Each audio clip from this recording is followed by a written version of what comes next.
Hello বন্ধুরা, সকলে কেমন আছো? আমি খুব ভালো আছি। এই দেখো, এখানে আজ আমি করব হালকা তেল মশলায় আলু বেগুন দিয়ে ইলিশ মাছের ঝোল। পুরো পাতলা হালকা ঝোল হবে, ঠিক আছে? বেশি লাল হবে না, সেটাই তোমাদেরকে দেখাবো। এটা দিয়েই তোমরা কিন্তু এক থালা ভাত খেয়ে নিতে পারবে এইভাবে করলে। চলো দেখে নাও। এই দেখো, বেগুনগুলো আমার লম্বা লম্বা করে কেটে নিয়েছি, আলু লম্বা লম্বা করে কেটে নিয়েছি, অর্ধেক টমেটো, আর এখানে হচ্ছে ইলিশ মাছ 6 পিস। এটাকে নুন হলুদ দিয়ে ভালো করে এভাবে মাখিয়ে নেবে তোমরা। আর সেই মাছটাকে কিন্তু, এটা কিন্তু ভাপা করছি না, এটা আলু বেগুনের ঝোল হচ্ছে, তাই হালকা করে ভেজে নিতে হবে, একদম সামান্য হালকা করে ভেজে নিতে হবে।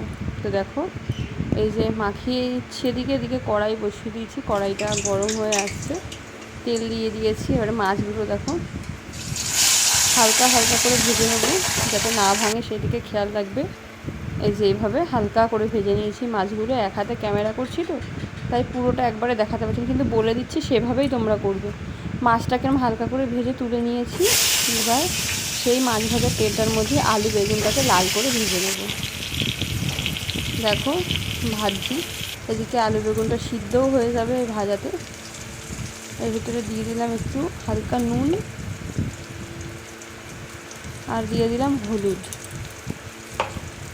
দিয়ে দেওয়ার পরে ভালো করে এটাকে নাড়িয়ে নিচ্ছি। এক হাতে তো, তাই জন্য কড়াইটা বেঁকে যাচ্ছে। হালকা করে নাড়িয়ে নিচ্ছি, এখানে খুব আলো কম, এর জন্য এমন লাগছে। হালকা করে ভেজে নেওয়া হয়ে গেছে। এর ভেতরে দিয়ে দিচ্ছি টমেটো আর গোটা গোটা কাঁচা লঙ্কা। আমার কাঁচা লঙ্কা ডলে খেতে খুব ভালো লাগে তরকারি, তাই গোটা গোটা কাঁচা লঙ্কা দিয়ে দিলাম। এখানে দিয়ে দিচ্ছি সামান্য পরিমাণে লঙ্কা গুঁড়ো। দেখো, ওই দিয়ে দেবো সামান্য পরিমাণে জিরে গুঁড়ো। সব অল্প অল্প দেবে, বেশি দেবে না, বেশি দিলে ইলিশ মাছের স্বাদটা পাওয়া যাবে না।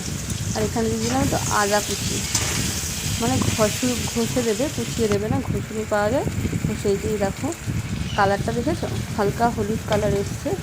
এইভাবে ভালো করে একটু কষিয়ে নেবো। তোমরাও কষিয়ে নেবে যতক্ষণ না তেল বেরোবে। আর আমার তেলটা একটু দেওয়া বেশি হয়ে গেছে, তাই জন্য তেলটা একটু বেরিয়ে গেছে আগে দিয়ে। এইভাবে এই যে এইভাবে কষা হয়ে গেছে। এবার এর ভিতরে দিয়ে দেবো জল, যাতে আলুটা তো বড় করছে, আর বেগুন তো সিদ্ধ হয়ে গেছে, আলুটা যাতে ভালো করে সিদ্ধ হয়ে যায়, এর জন্য দেখো সামান্য জল দিয়ে দিলাম। এই জলটাকে ফুটতে দিয়েছি, যে ফুটে যাচ্ছে। এবার এর ভেতর দিয়ে দেবো ইলিশ মাছগুলো ভেজে রেখেছি হালকা করে, সেইগুলো। এভাবে করবে, এক থালা ভাত তোমরা নিমেষেই খেয়ে নিতে পারবে। পুরো এই প্রসেসেই করতে হবে। দেখো ইলিশ মাছগুলো দিয়ে দিলাম। এবারে এটা হচ্ছে ভালো করে দিয়ে দিয়েছি, যাতে ঝোলগুলো ঢুকে যায় ভেতরে, মাছের টেস্টটা বেরিয়ে আসে। তো দেখো এইভাবে করলাম। এই যে হালকা ঝোল, হালকা তেল মশলা কেমন হয়েছে বলো। এইভাবে করে দেখো, হেভি টেস্টি হবে খেতে।